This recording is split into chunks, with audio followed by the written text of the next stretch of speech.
Mother Nature is never wrong. It is us human beings that we don't do our responsibility to protect her. It is my role to take care of my environment so that Mother Nature cannot come and take its due course on me again. But let me just ask you a question. Is that a fault of Lake Victoria? Is it her fault? Of course not. Mother Nature is never wrong. It is us human beings that we don't do our responsibility to protect her. It is my role to take care of my environment so that Mother Nature cannot come and take its due course on me again. Mother Nature is never wrong. Such powerful words there from the people along the Dunga Beach and Kakolombaka area that are affected by the backflow of Lake Victoria. Now, I'd like to quickly introduce my panel so we can put into perspective what the people in the video you just saw talked about. And on my extreme left is Evans Gishana, who is the Director of Climate Change, Kisumu County. Thank you very much for making time to be with us this evening. And next to him, we have Annette Juma, who's the Programs Manager to Elimisha Vijana. Next to Annette, we have Winston Atamba, who's the Director, Climate Change, Vihiga County. And then we have Roy Otieno, who's the Director of Climate Change, Homa Bay County. And then we have Karina Gomba. Karina is a climate educator and the founder of Swahili Hub. And then last but not least, we have Stephen Cadeño, who's the Executive Director, Pamoja Transformation. Ladies and gentlemen, thank you very much for making time to have this conversation with us tonight. So I'd like to start with Evans. From the video we've just seen, we are in Kisumu County, so it makes sense that we start setting the scene with the impacts of climate change from the people in Kisumu County. That video was taken at a few weeks back from the people in Kasiwindi region, Kakolombaka region, and they told us of the more than 300 households that had been displaced because of the flooding. What is the situation exactly, the impact of the flooding in those areas and the whole Kisumu County? Thank you, Zainab, and thank you for having me here. I hope you are getting me. Yes. Thank you very much. And thank you for bringing that video so that we can see the situation. And it speaks on itself. And I think from the meteorological department, you had heard about the information that they gave some times back, that we are expecting the El Nino, which was coming. And as these rains were coming, quite a number of people may not have been ready for what was happening. And for that specific place, it is not the first time that this challenge is affecting them. We have been also having discussions as to how can this challenge be addressed. First is to sensitize people, tell people about what is likely to happen. Just the same way that we get information. So information is power, and this information has been reaching them, and that's why some of them have to go to higher points where we can be able to help them. And I think at the moment, we have a project that is likely to take place in that specific place, an evacuation center, but which will also be a center for learning. And that will be able to support this community to learn. There's also a study that has been done there by the University of Nairobi to find out how we can be able to get support for that region. But the problem is bigger. And why it's bigger, I think as we go along, we'll be able to discuss this, because there has been a discussion of construction of a dam at Kolu, where we can be able to reduce the impact of that water coming downstream. Let me ask you this. Is the flooding in that area, is it a climate problem or is it a human-induced problem? It is a climate, it is both. It is both. It's both the human-induced problem as well as a climate problem. And from the human point of view, when we have challenges in terms of when people cut trees on the upper side, we are likely to have a problem of what we saw at Ombaka, because we expect that this education on how to reduce the impacts of flooding should be cutting across. Let's say, for example, the Nandi County, which we are bordering up there. If the forestation, if they are deforesting the cover, we are likely to have that challenge. If we are people who are also not keen on ensuring that we plant adequate trees along, we are likely to have a problem. So that's human-induced. Okay. We'll come back to you so you can tell us a little bit more of how you're trying to save the lives of the people in that area. Annette, you're a young person and you work with young people. And one criticism that young people often have for people in leadership, and you're sitting up there with 3 county directors of climate change, is that they don't involve young people. How involved are you in the climate action on the grassroots? What kind of activities do you see young people involving themselves in? Okay, thank you so much, Zainab. So what I'd say is that I would like to commend Kisumu youth, because we have a lot of youth who are having initiatives geared towards climate action and climate change. For instance, we have youths like Ramina Polet, who is having this campaign on Let Lake Victoria Breathe Again. We also have the Osiepe Sango at Usonahi. We have youths who are practically doing important initiatives geared toward protecting the environment through waste management. We have youth also engaging in smart farming and also kitchen gardening to be able to look at the agricultural aspect and the effects of climate change in agriculture. So as at now, what I can say is that so far Kisumu youths are doing great. And I think the only problem that I can say there is that the issue of funding. Because, we have the issue of funding. Because, we have initiatives, but sometimes what stops Kisumu youth from continuing or sustaining their initiatives is funding. Because when you lack funding, in as much as there's that passion and that drive towards the work, but sometimes you need funding to be able to implement these great ideas that Kisumu youth have.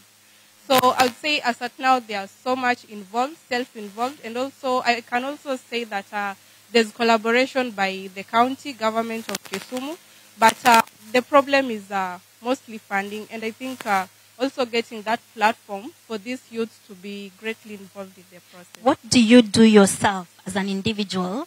What is your climate action in the grassroots? You as an individual, you as Annette. Okay, as Annette, and also as Annette, I'm here as Tuelimishe Vijana. Some of the program areas we have is on climate change, and one of the most important things we look at is policy advocacy. So as Tuelimishe Vijana, we look at the policies and how they are being implemented, and sometimes questioning these policies. And also, as you understand, it's also important to take part in public participation during the county integrated development planning. So I think as a youth, that is something we do as a CBO and also as an individual who is passionate about climate change. And sometimes we take part in cleanups to be able to ensure that Kisumu is having a waste management strategy that is sustainable. It's not yet there, but it's something we are passionate about, and I'm also passionate about, and it's something we are trying to do. We'll come back to you, Annette. There's something wrong with your microphone. Someone will come and get it, so just stay in your seat. Someone will come and get it from you. Winston, you're from Vihiga County, which is just neighboring Kisumu County. We've seen some of the impacts that Kisumu suffers is flooding. What are some of the impacts that Vihiga is suffering? Is your story similar to Kisumu? Yeah, thank you very much, Zainab. Vihiga County residents, just like many other residents within the Lake region, have continued to suffer the brunt of impacts of climate change. And these are felt through sectors such as agriculture. In agriculture, we have seen increased prevalence of insect pests and diseases, such as fall armyworms, locusts, and many more, that are largely affecting local farmers, especially leading to reduced agricultural productivity. When you come to a sector such as health, we have also seen an upsurge in climate-related diseases such as mosquitoes, which spread malaria. We have seen diarrheal diseases when floods occur. When it comes to disasters, we have seen increased frequency and intensity of climate-related disasters such as floods in low-lying areas. We have seen landslides in areas such as Hamisi Sub-County, Tambua Ward. We have seen landslides in Mabungo Ward. We have seen many more impacts in disaster risk reduction. In infrastructure, for example, we saw flooding of urban areas just when we had El Nino. These urban floods, unfortunately, affects most the urban poor because they stay mostly in areas that are most vulnerable to the impacts of flooding. And we also saw destruction of public infrastructure such as roads, bridges, which to an extent also disrupts sectors such as education when school children are unable to reach schools due to poor accessibility and also the diseases that I talked about. So climate change impacts are very much interlinked from sector to sector. And as I said, the poor, or let me say the most vulnerable, the low-income segments of the society are the most affected because they have few options of coping with this. Those who have some income can be able to buy alternative means of coping, but then the lowest incomes are the most hard hit. Thank you. Winston, you mentioned malaria and mosquitoes, and there's concerns that mosquitoes are adapting, and they are now moving to places where they've never been before. We've had stories of mosquitoes and malaria being reported in Baringo, places that had never seen malaria before. And we have stories again of new breeds of mosquitoes that are medication resistant being discovered in parts up north in Kenya, and the government is trying to contain that. So I'd like to move on to Roy and pick up from this conversation, this point of malaria. One of the criticisms that government often faces when it comes to this climate conversations is that we keep it very silo-like. Like the State Department of Climate Change will handle that only and not necessarily involving other ministries. So how do you interact with the rest of the ministries in your county, given that climate change is an issue that cuts across every single sector of the economy? Thank you. Thank you, Zainab. Climate change and its impacts are being felt in... Sorry. Thank you, Zainab. Climate change and its impacts are being experienced and felt in Homa Bay in a big way. From the video that has just been shown, the same story happens in Homa Bay County in several locations, not just one area. And the effects of that on the lives and livelihoods of people is immense. The losses associated with such kind of events are immense. And we recognize that these are events that are caused by our own activities, such as use of energy, destruction of the environment, mining, such that all those activities that make us vulnerable to things like flooding. Now back to the inquiry you're making, how we engage ourselves and the communities, and even the national government and other bodies, is that in Homa Bay County, we've tried as much as possible to mainstream climate actions into all our departments, the 10 of them, the 10 sectors that we have. And this we've ensured happens at the very basic stage, that is at the planning stage. And as you know, the basic planning tool that counties have currently is the CIDP, the County Integrated Development Plans. Currently, the period of the CIDPs is between 2023 and 2027. So in Homa Bay County, during the preparation of that CIDP, we've ensured that climate change issues are mainstreamed in all the sectors in terms of identifying priorities to deal with climate change. And we don't just stop there. We have allocated resources in those sectors to deal with climate change, including in the health sector. where issues to do with climate-related diseases like malaria, the waterborne diseases, we put in plans to make sure that these diseases are responded to, and we've also put in place measures to raise additional resources, just apart from what we receive from the exchequer and all the resources that we may also generate.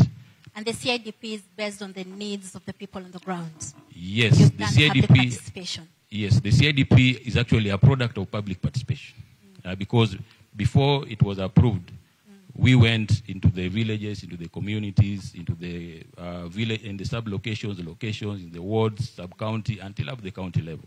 And in Homa Bay County, I think we are one of the counties that has a very robust framework of public participation in engaging the public in any issue, not only on climate change, but other issues around development and governance.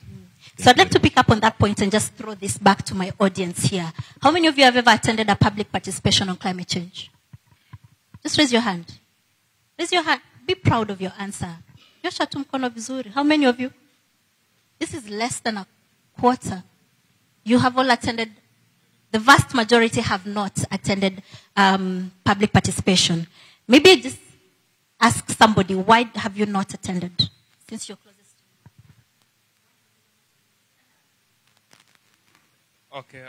Okay. The reason I haven't attended the climate change is because I was still a student, and most of the meetings or the occasions were being done when I was in school. But since that I was out, now I decided let me come and participate in this occasion. Thank you. So we hope to see you attending more public participations. Great. So, Karina, you see that's a great point to start on, given that you're a climate educator. Given that you're a climate educator, you saw less than half the room, less than a quarter the room has attended public participation. So when you do your public education, what do you tell them about this public participation? How do they get to attend? Okay, thank you, Zainab. Swahili Climate Hub is a platform that breaks down complex climate information to easier and understandable information. So I write comic books, articles, and blogs. So I'm just trying to make it to be interesting for young people to get to know what climate change is. Yeah. You've not covered any, in your comics, you've not covered any bits about this is how you attend public participation? No. Have you attended public participation yourself? No. You're from Kakamega County, right? No. Which county are you from? I'm a resident of Kisumu, but I work with Kakamega County. Have you attended any public participation in either of those two counties? Or any county for that matter? Okay, to be sincere, no. Now, since you know your county director of climate change is listening, so maybe you can tell us what are some of the challenges you've faced in trying to how would you like them to package the information in a way that would make you as a young person want to attend this public participation? I want to have inclusion. I want to see farmers, I want to see fishermen. I don't just want to see leaders only or board members being engaged, but I'll be so glad when there is more inclusion, PWD, the farmers, and the fishermen too, because they're the ones who are experiencing this. And let me give an example. For example, decades back, we had leaders and individuals in our communities who had the indigenous knowledge of reading and interpreting weather patterns. So if we can engage them in this, not seeing that their information is sort of backward. Yeah, so when we'll engage more inclusivity, then I'll definitely attend and mobilize others to attend.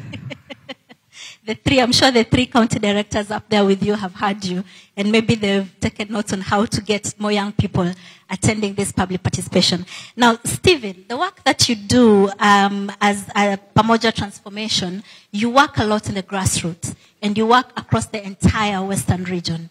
How do you deal with issues where you want people to attend this, maybe a baraza about climate change, and then they don't show up? Very interesting. Sorry, thanks. Why are all the mics protesting? The mics don't like you. The one on your left is working. Yeah, okay. So I say that this is a very interesting question on how to get people to participate where they actually do not want. And this, I say it is interesting because there is a culture that has been created by different development partners, including ourselves, coming from the civil society organizations, where public participation is induced. Induced in the sense that there are certain expectations. Yeah, kama hakuna chai, na chai si chai tu, ile ya Kericho, chai ya mfuko, so I have to sign. So that presents one major challenge, and I would bet probably what even the counties face.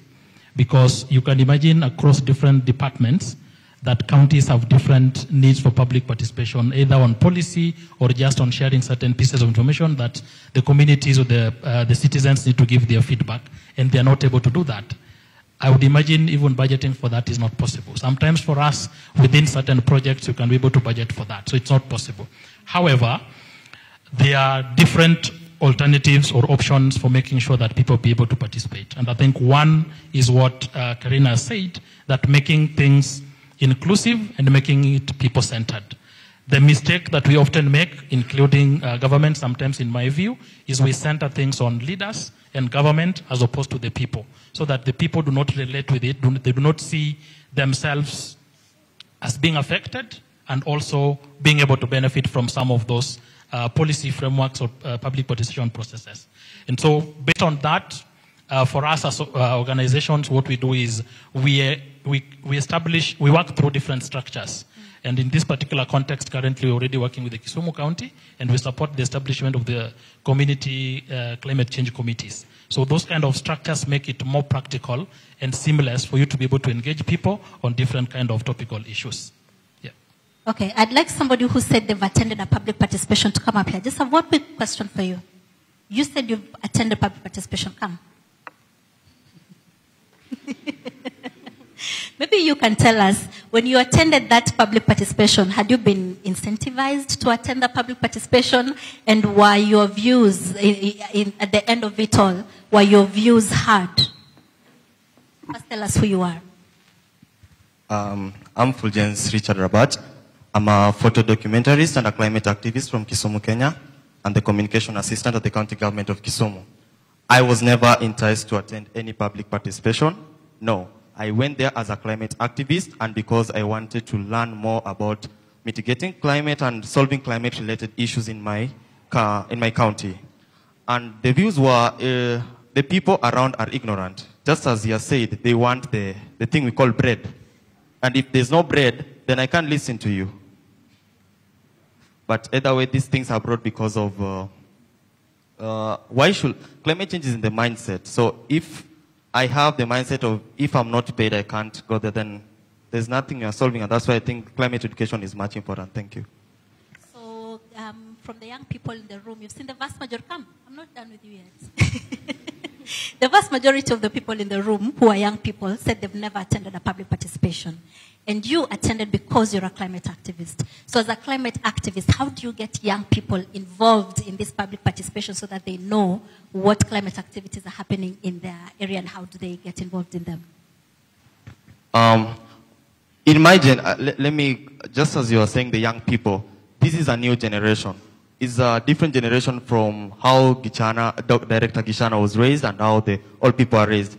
These youths need to be approached in the way they want. Like they want talent, they want to be, and that's why there's an organization that is known as Climate Live, which uses art and talent and everything that is talent related it's a way of enticing them to come. Because if my best musician is singing climate, why can't I just go there as a concert? Then after attending that, I'll learn it through the music. Around you can see there are arts around. There's a trees there. I'm an artist basically. I'll come and say, wow, this drawing is nice. What does it mean? I'm a visual artist. There's a drawing that is going viral. Is my vision as a climate activist. Contrast between the bad side of not solving climate issues and my vision of where the brighter side of climate-related issues are solved. Thank you.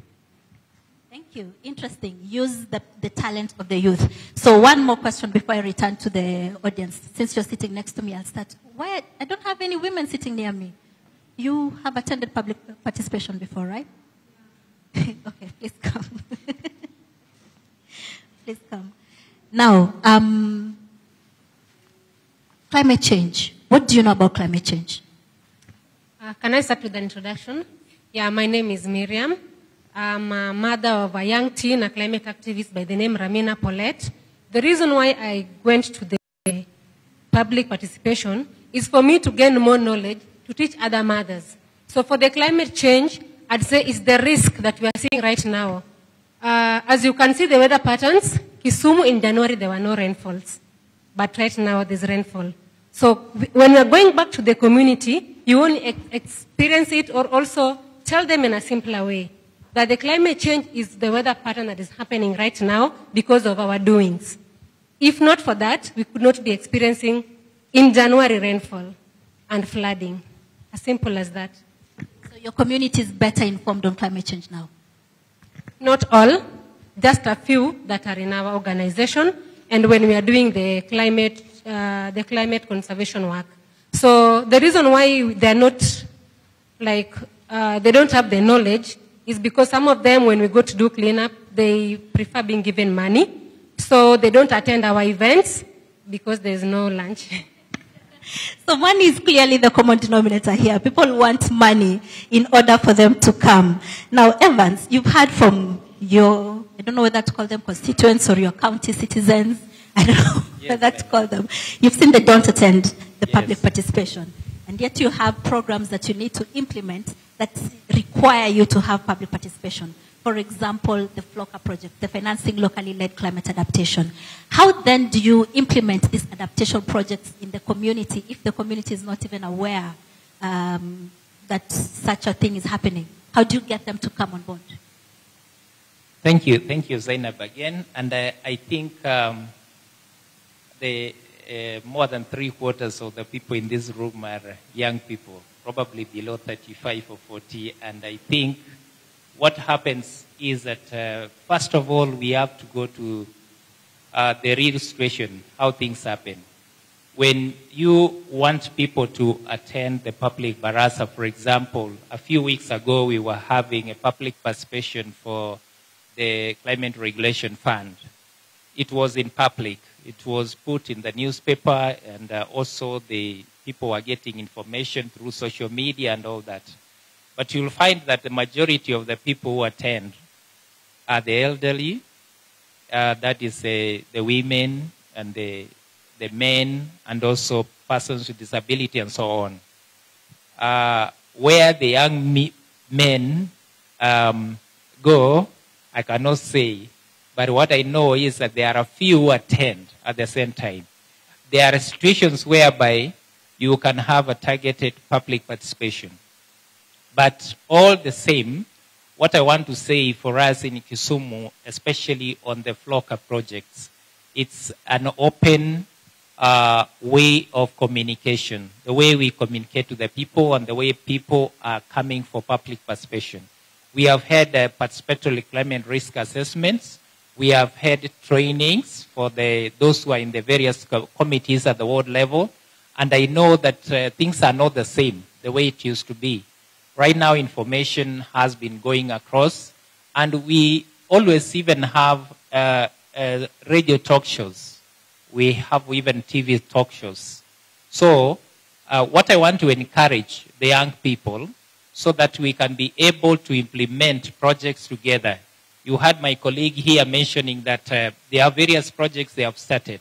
And the best way to make those projects to work is to participate in the public participation. Because, for instance, in the issues of FLOCA, the participatory climate risk assessment is where everybody has to come, give his opinion, and then the projects are prioritized so that you can get the projects that can be geared towards the benefit of the community. And so if the young people are not there, then it means your projects cannot be considered because there has to be priority given to this.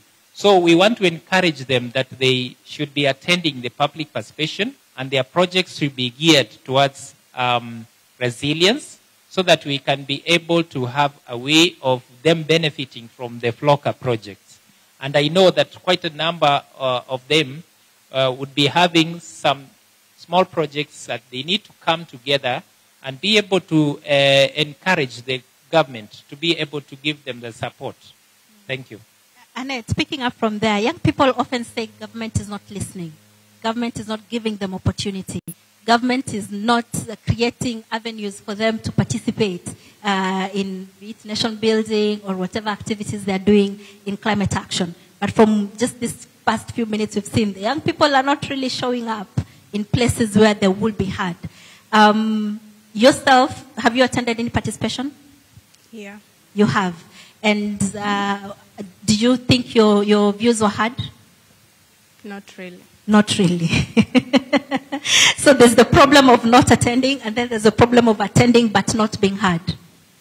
Now, have you tried to maybe go see Bwana Director there in his office and tell him, I think here we can revisit? Or is he welcoming maybe to young people when they show up in his office? Or you can't tell us because he's sitting next to you? Okay, not really. I've never approached him at a personal level.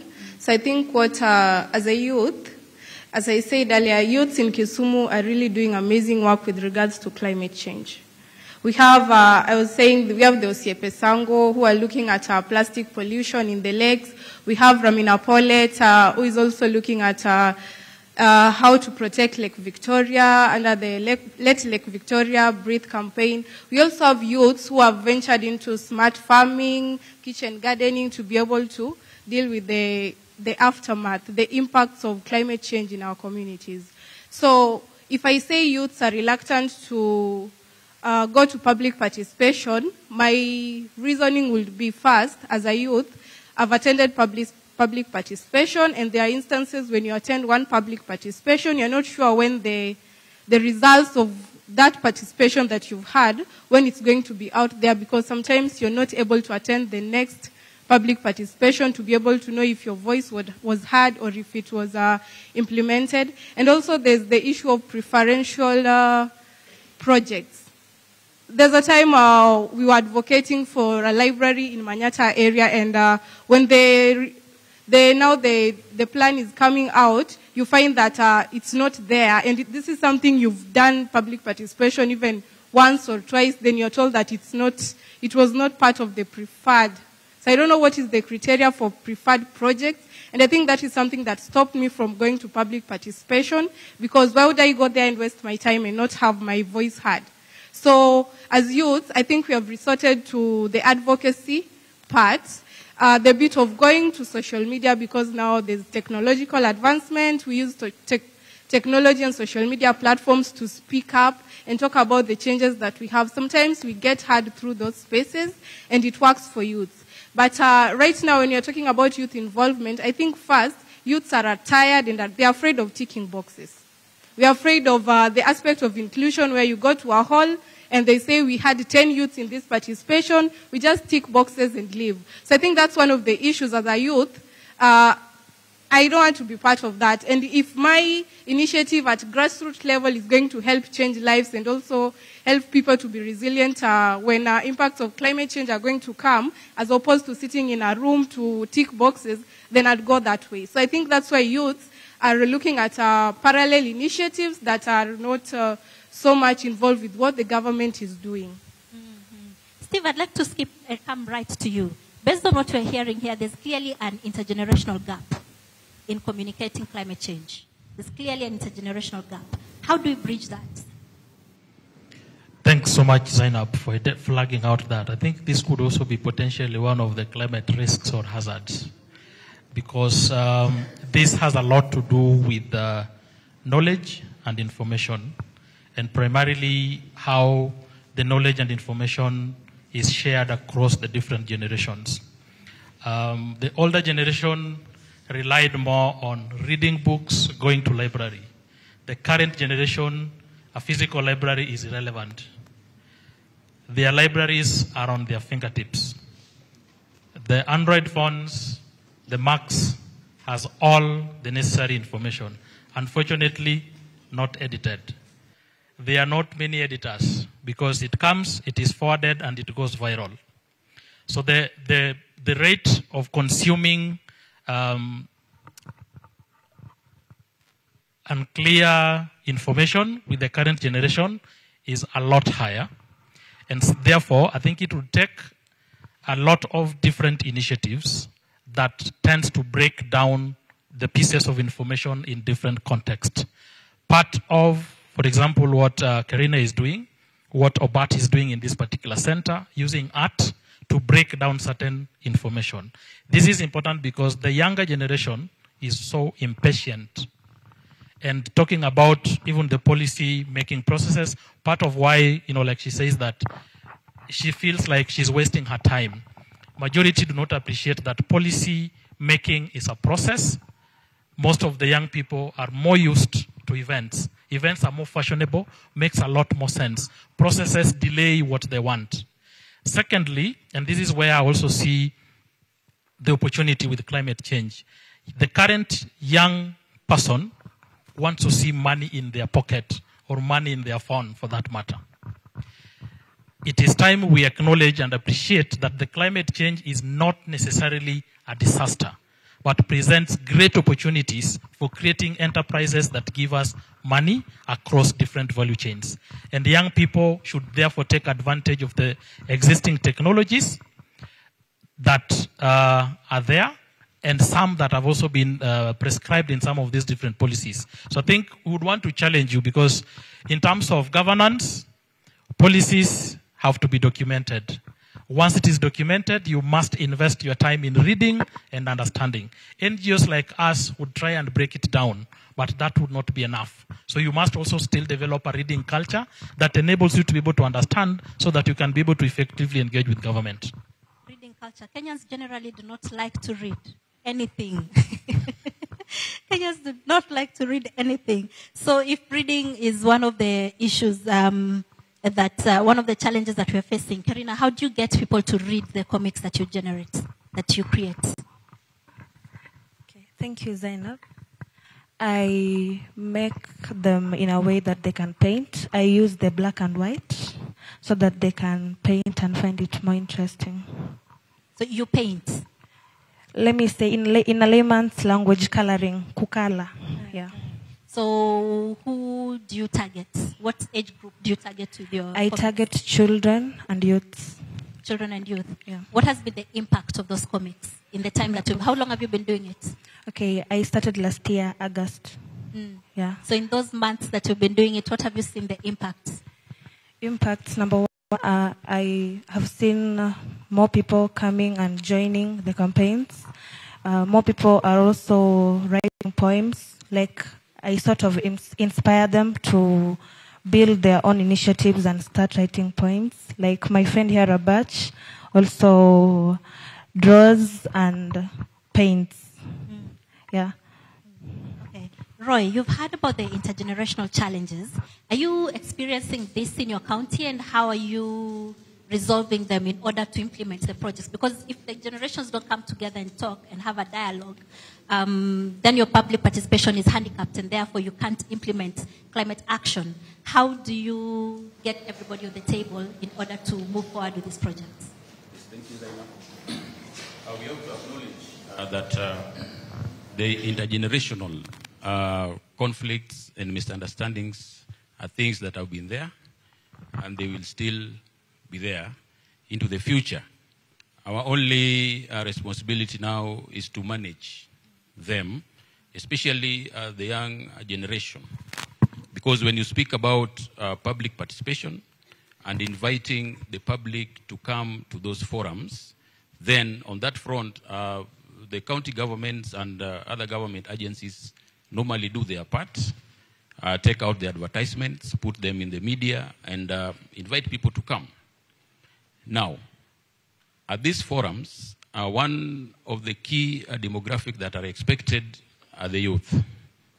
And not only the youth, we go down and expect that the youth come in both gender, that is the female and male. But the trend, unfortunately, has been that the young people tend to be busy with other things. And I'm not accusing the young people. I'm only challenging them that whenever such adverts are placed out in the media, then it is their responsibility as responsible citizens to come and participate. Having said that, still, even the mode of engaging the public, we should be innovative around them. Now, in our county, we've made it to be a bit simple in that we have taken these public participation forums to the lowest levels of the community. And even in the lowest level, that is called the village, we still go down and drill and put clusters in those villages. And the aim of doing that is to ensure that we reach as many people as possible. And in doing the mobilization work, we engage young people because we recognize it is the young people who can speak to fellow young people. So you will find in those clusters, there's a good number of representation of the youth of both gender to encourage their participation in these forums. Now, besides that, in terms of mobilizing the youth and other young people into climate action, our laws and even our policies are very clear around that. Because if you look at the composition of our climate change committees, because the climate change law that we have in Homa Bay County calls for the establishment of ward climate change committees. Now, when you look at the composition of those committees, you will find that there is a clear provision for youth. In fact, it is clearly said that there should be a representation from the youth, both a male and a female youth.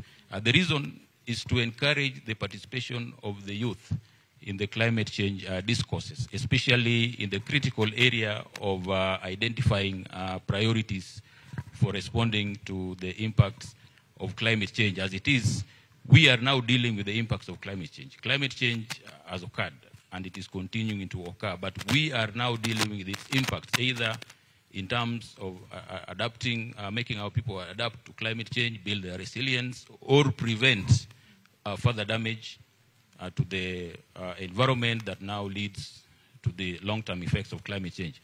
Now, in these conversations, we in Homa Bay County have strived and tried to even reach the youth in those platforms that they are easily found on. In the social media, and you know all of them. There's quite a number. The famous ones are the Facebook, the TikToks, the WhatsApps.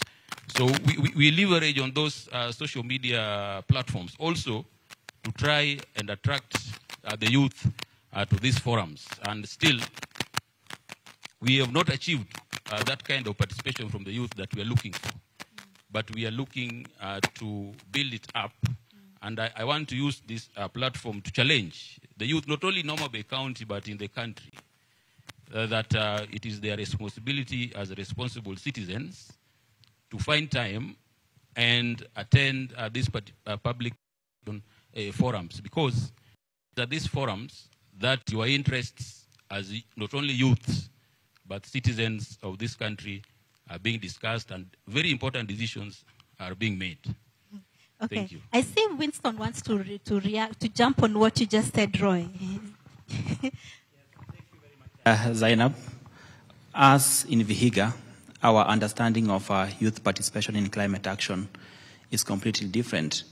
It is looking beyond just checking attendance lists, that how many youth were in this forum, how many PWDs, but the real participation of youth is to what extent the youth are incorporated into the structures in a structured manner. And for us in Vihiga, the youth are provided for in the Vihiga County Climate Change Fund Act, whereby youth slot is given into each ward committee, so that these youth are our champions to reaching other youth in a meaningful manner in that ward. Secondly, the highest decision-making committee in matters climate change is the Vihiga County Steering Committee chaired by the governor, and currently, of course, our governor is Dr. Wilbur Otichilo. A youth sits on that committee, and we may be the only or among very few counties where we have a youth as the director in charge of climate change. Myself, I'm a youth. That is already meaningful engagement of youth in climate action. And perhaps lastly,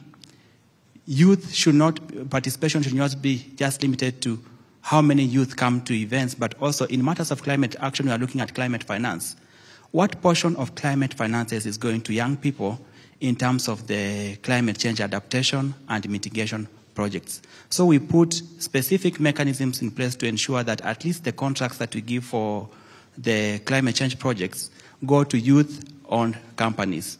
Even with that, a number of factors have also limited meaningful youth engagement in these processes. For example, there's a misguided advocacy processes by youth, where some youth, not all, some feel that they are against the government, instead of putting themselves into a structured group, like I've seen some young people here, put themselves into a structured group, so that where there is issues of discussion, they can be able to follow through beyond that public baraza. They can be able to follow through even up to office level. And an organization, for example, in Vihiga known as For Ezava, Friends of River Ezava, is such an organized group that keeps us in check on what measures that we are doing in terms of conserving a river there known as River Ezava. These are my contribution to as far as youth participation in climate action is concerned. Thank you. Thank you. And that is an excellent point an excellent place to take a quick break. We'll be right back. Remember, you can still engage with us online. The hashtag to use on your screen, it's on your screen, hashtag Earthwise. You can tweet, you can X me. I don't know if the word is X me or I don't know. We used to say tweet me, but you can find me on @Zain Wandati, ZEYN Wandati, at NTV Kenya, and we keep this conversation going, and we'll be able to sample some of your comments. We'll be right back after this break.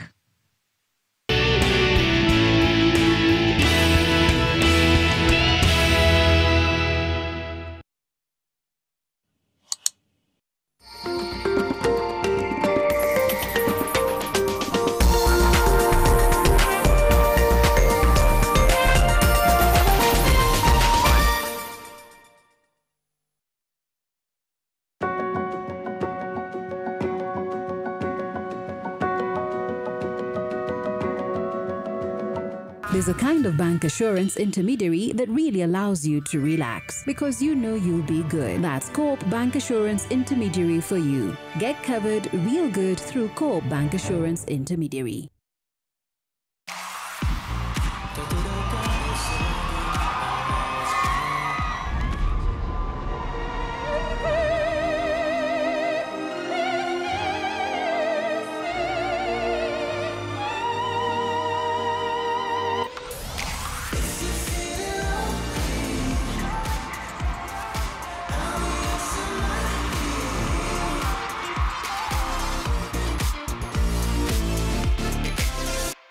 Mwanangu, unapozidi kukua, mwili wangu unapitia mabadiliko mengi sana. Lakini the new nice and lovely flawless bio body oil inatunza mwili wangu, and I get to celebrate my journey with you. New nice and lovely flawless bio body oil imeboreshwa na 4 natural oils.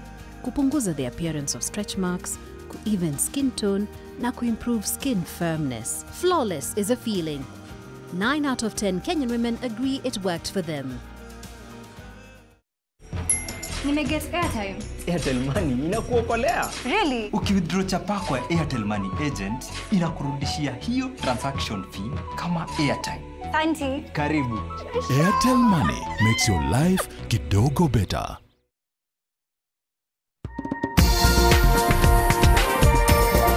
This is NTV.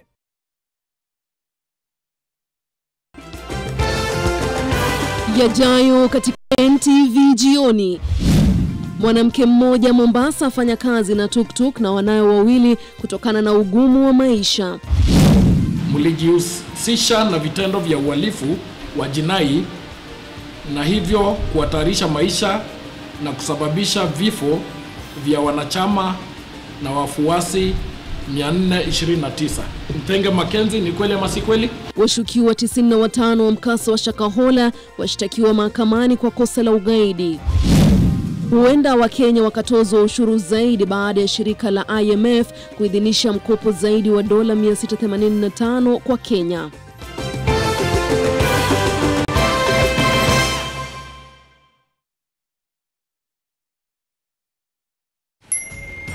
Nimeget airtime. Airtel Money inakuokolea. Really? Yes. Aje?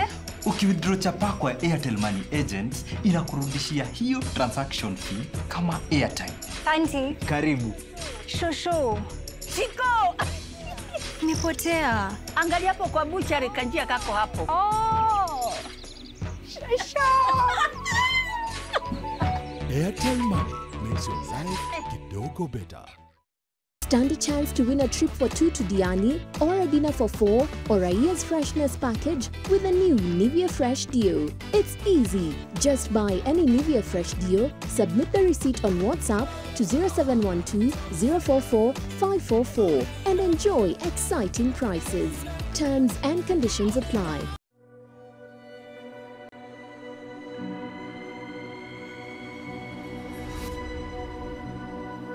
People come to me and they say they get discomfort when they have ice cream. Can you imagine that? Avoiding having cold ice cream. Sensodyne gives you long-lasting protections against sensitivity. And people come in and they're like, oh, it works. I can have ice cream and I'm not in any discomfort. I recommend Sensodyne because it works. It's brilliant.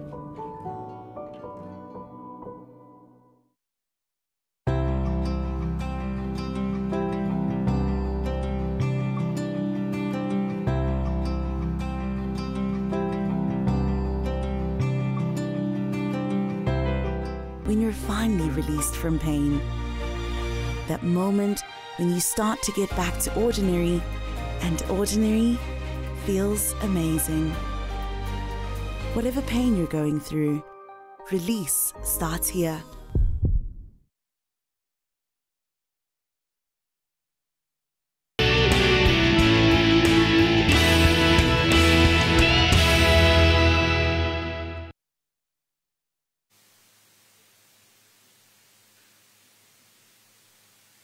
Welcome back. If you're just joining us, we're live from Kisumu County having a discussion about climate action at the grassroots level.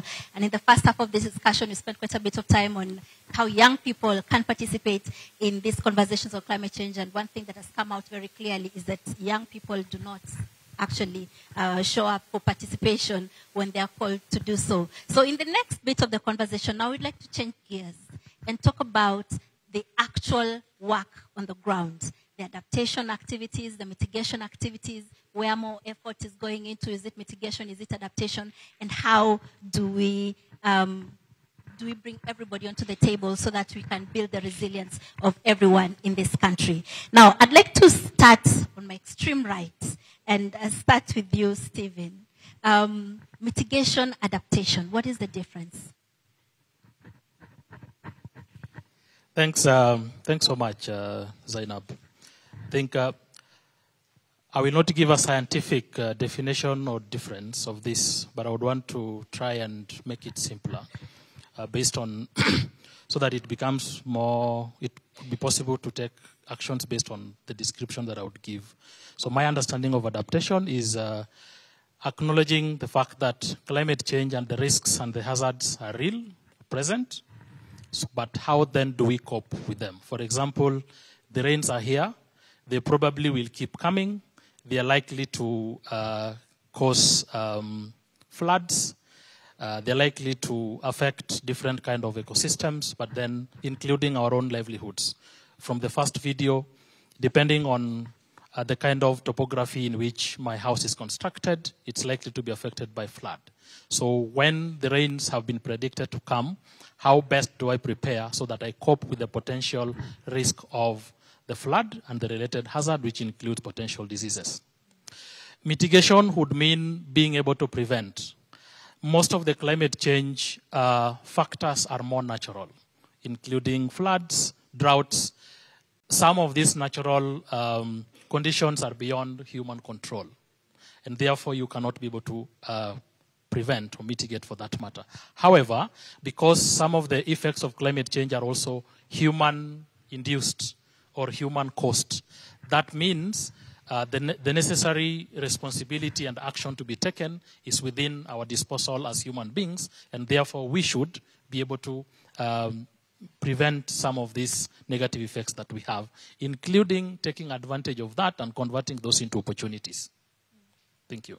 Now, still back on you. One of the biggest mitigation activities that we do in the country is to plant trees. We tell people, go and plant a tree. But you hold a different view on this whole agenda of tree planting. Tell us a little bit about why you think differently. My point of departure, first of all, we should stop planting trees and begin growing trees. That's my difference, first of all.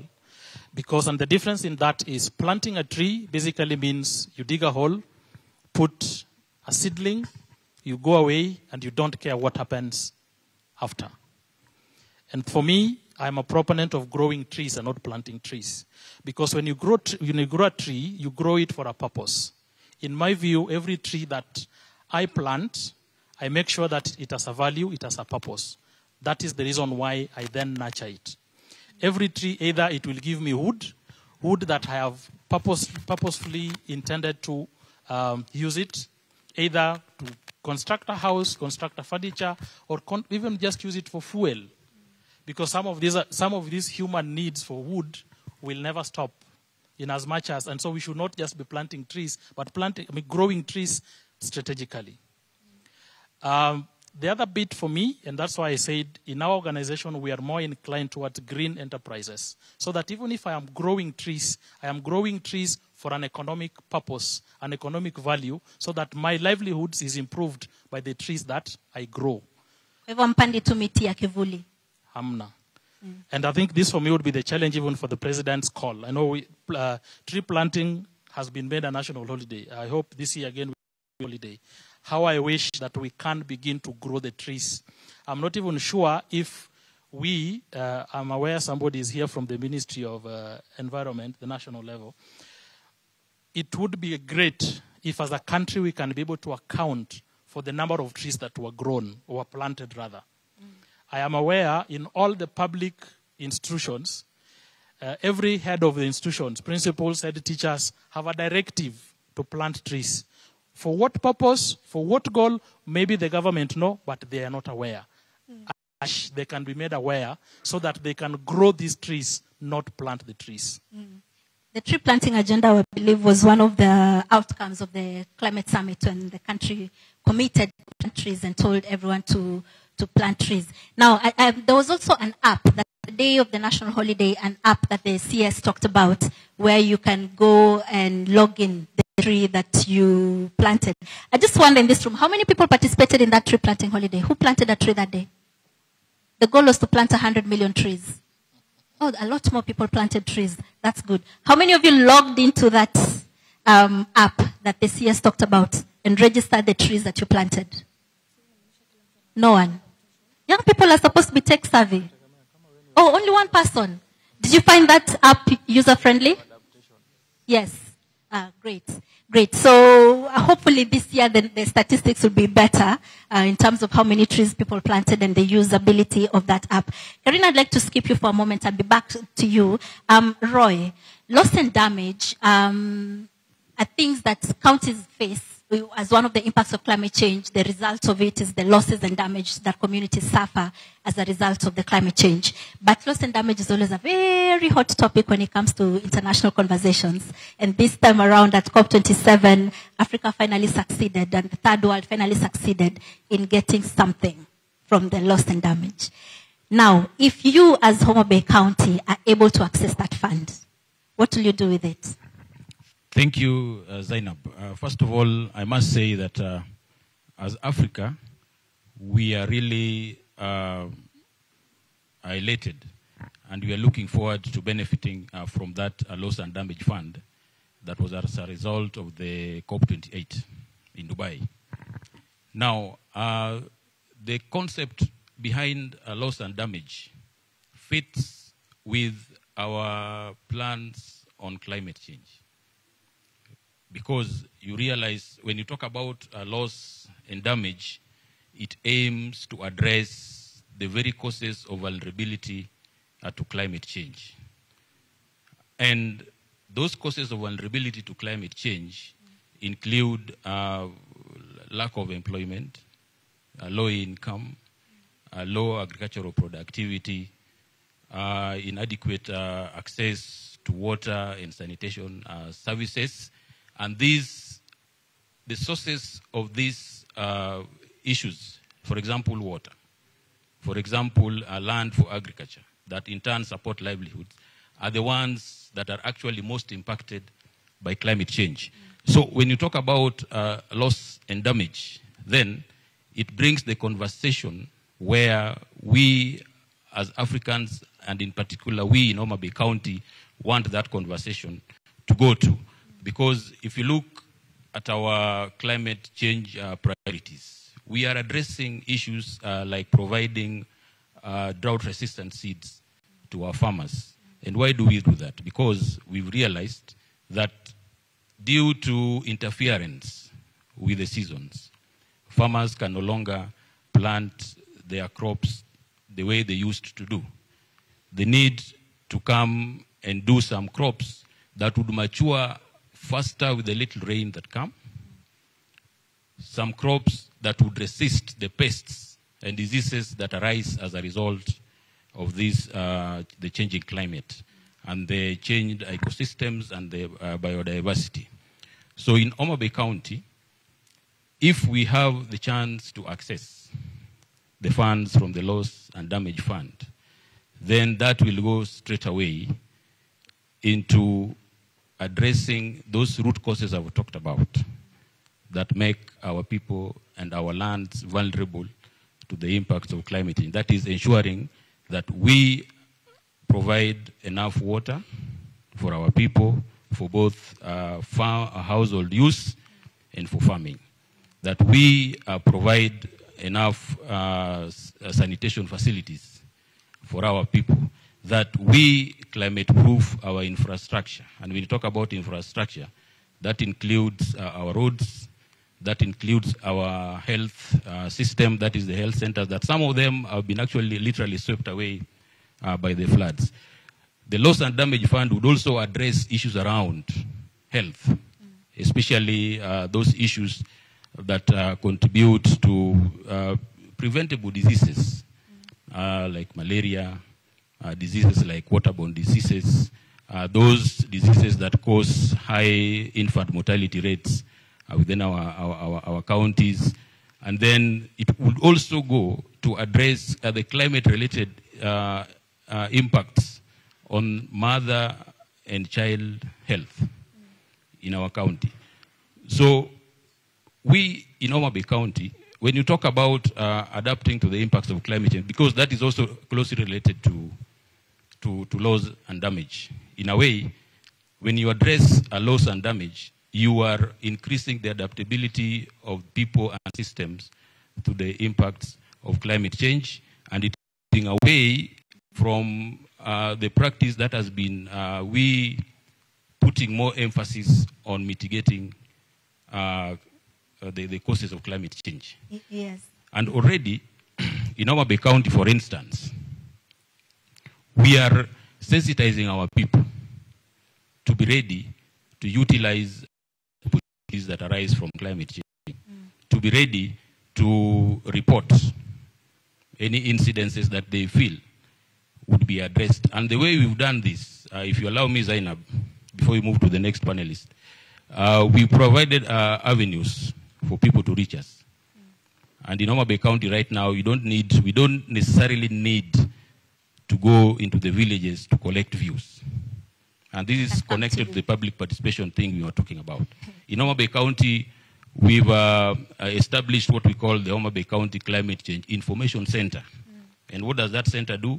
It has a toll-free number where citizens can call in on a number of issues around climate change, including those priorities, those issues, those measures or actions they think can be taken to help them adapt to the impacts of climate change. And the reason I'm saying this is one of the uses we would apply the loss and damages fund to is to establish a robust system of dealing with climate disasters in terms of early warning system and in terms of getting information out to the people to educate them on various ways and means in which they can adapt to climate change and build their resilience. Thank you. Okay. Winston, I'd like to come to you very briefly. Your governor is very actively involved in this climate space and never misses a COP. Yeah. So I'd just like you to tell me, how do you scale down the decisions taken at such high level from the Africa Climate Summit, the COP, be it COP27, COP28, whichever COP. How do you scale down the decisions made at that high level down to the very local level? Thank you very much, Zainab. Just to put us into perspective, we have to understand that Kenya is a signatory of the United Nations Framework Convention on Climate Change, UN-CCC, that entered into force in 1992. And as a follow-up to this, this conference is where all nations come together for climate change coordination and financing mechanism. This convention meets on annual basis in what is called Conference of Parties.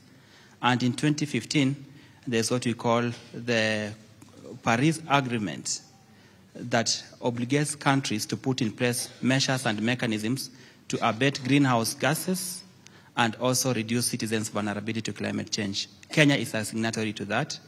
And Kenya sets her ambition or target of reducing greenhouse gases by 32% by 2030. So this scales down, and one of the mechanisms of implementing this is the Climate Change Act 2016 that is national. And this gives all counties responsibility to put in place measures to respond to climate change. Vihiga County, just like others, has put in place measures to respond to climate change, including putting in place an act of the county assembly known as the Vihiga County Climate Change Fund Act, which enables financing and also establishes climate change governance structures, including up to the ward level. So far, based on the ambitions of the country and what we have domesticated as the county, we said the governor has directed through that act, or the government has directed through that act, that 2% of our budget goes to climate change.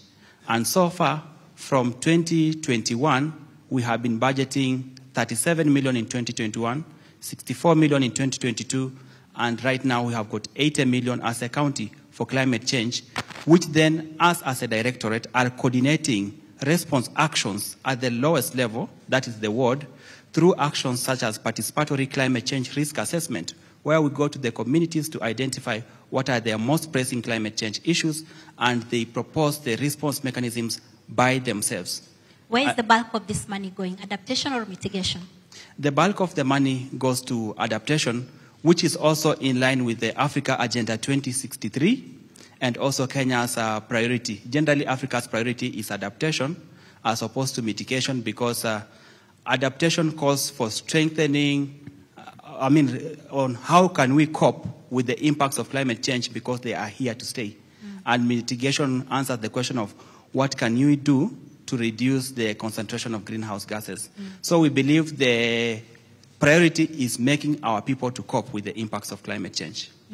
And it's just quickly, when you look at all these laws that you're coming up with, or the declarations, the Africa Agenda 2063, the Africa Climate Summit, the Climate Change Act that Kenya has, the Dubai Declaration of the climate change from COP28, all those, when you, in your work as tuelimishe vijana, is part of the work you do educating vijana about all these laws and declarations and what they mean to them? Ama mnaacha tu mnaassume wamejisomea COP28 ilisha, wanajua COP28 ilifanyika, wamejisomea whatever came from it?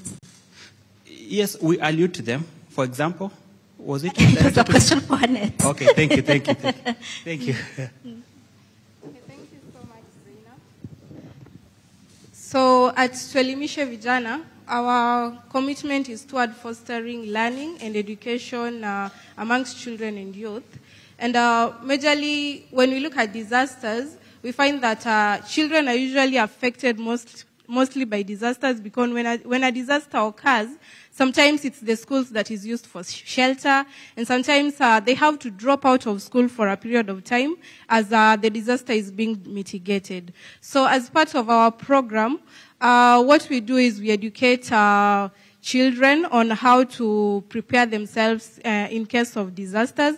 And also, because we cannot talk to children without their parents' consent, we also engage the parents and the community at large, so that in issues where there is a disaster risk and also issues that involve them, we are able to talk to them, speak to them from their point of view, because sometimes I think the reason why initiatives fail is because sometimes you find someone just sits in a boardroom and comes up with initiatives. So what we do is we walk into communities. We have a people-centered initiative, something you go and tell them, okay, this is what has happened, so what do you want? What works for you? Because I can link it to an incident that happened in the past when we had a malaria outbreak. We had the government giving people nets. But you find that these nets were not used to curb malaria. They were used for farming. People used them in their farms. So then you ask yourself, why are our initiatives failing in as much as we are trying as a country and as a county? So you find that these initiatives are usually not people-centered. And also, as I said, as part of our advocacy plan, we usually talk, mostly what we've been doing is trying to educate the children and the youth, and also women, on the Kisumu County Climate Change 2019 policy. This one, it's something we do. We call community engagement forums. We engage them. We break down the provisions in these policies, and also maybe ask them their opinions if they feel it's being implemented. Okay, so scaling down or localizing laws or declarations, whether at the local or international level, is not part of what you do? Okay, it somehow is, because we've had youths also who have represented us as Kisumu County in COP28, and we find that the engagement in these international levels is something we also do to encourage also other youths that climate change is with us. It's something that has been there, and our involvement in these spaces is also important. So also breaking down those is important as we ensure that they are conversant with what is happening at international level, and also to understand that climate change is not just a Kenyan issue. Okay, Karina, now to come back to you. You did attend COP28 as a Kenyan, as a citizen of Kisumu County, as a young person from Kenya. What did you learn? Do you think it was worth it for you to go there? Okay, thank you, Zainab. I wanted to attend COP so that I can have an experience of attending a global conference, and also meet with other climate authors, so that I can also improve my work and so that we can share our experiences.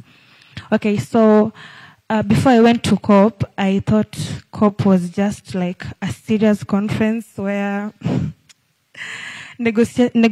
policies are being made, and when I went to COP, I got to see activists who were demanding for change, who were striking.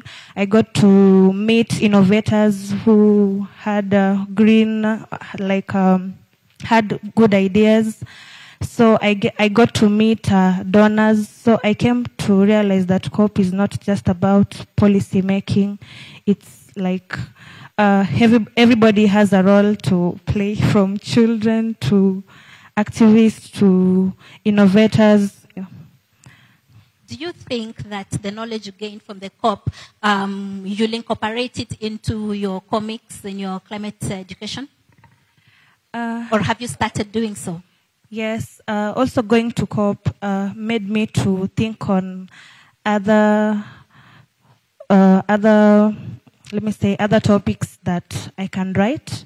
And also it made me to feel like I'm not just limited to Kisumu and Kakamega. I can also go to other countries that are speaking Kiswahili. Yeah. Great. So Kisumu County, Mr. Gishana, the COP28, we finished COP28, you're now preparing for COP29, and we've had 28 COPs so far. Which elements of these conversations are you including or incorporating in your climate action on the ground? Thank you very much, Zainab. And it's important to, first of all, understand that you cannot get money without people understanding exactly what you want to do. And so for us in Kisumu, what we are currently doing, especially on loss and damage, we have been supported by European Union to conduct what we call economic and social assessment, so that we can understand how much are we losing in terms of the sectors. Go to agriculture, go to health, and all those. Whenever we have these climate change impacts, how much are we losing? What are the impacts in terms of the social aspects? So this is the study that is ongoing for 6 months. Out of it, we know we are going to get the data, and we have also been supported by a consultant who is going to help us out of this study so that we can get projects that are from the grassroots at the local level, which can be implemented both by the county and any funder who can be able to support this. So the study is ongoing, and it is being done by the consultants from Hawaii Forum and also Eastern Gate. And we are going to come to the people. It's you who are the people. And we'll be at the ground to find out what are some of the impacts, what are some of the things that affect the community. And as this study will be going on with the questionnaires and all the rest, we get that data which can be able to help the people. We do not want to get money without having prepared for it on where is it going. We would like to get this money and know where it's going and why it's going there. Let me ask you, your climate change funds at the moment, does it go into adaptation or mitigation? Yeah, it's going through, much of it is on adaptation. Adaptation. Yes. Now, let me ask you again. Kisumu was represented at COP28, and Kisumu was also, I think, in the COP27 as well. Have you had come back to the people when you returned and told them, we went to the COP, we went to do this, this is what we found, and this is what it means to us as the people of Kisumu? Yes, we have had the various forums where we have been discussing with the people, and most of this is done at the community level, where we share the information. And also there is information on social media. That is where the youth like and so on. So we also have in our website some of the information.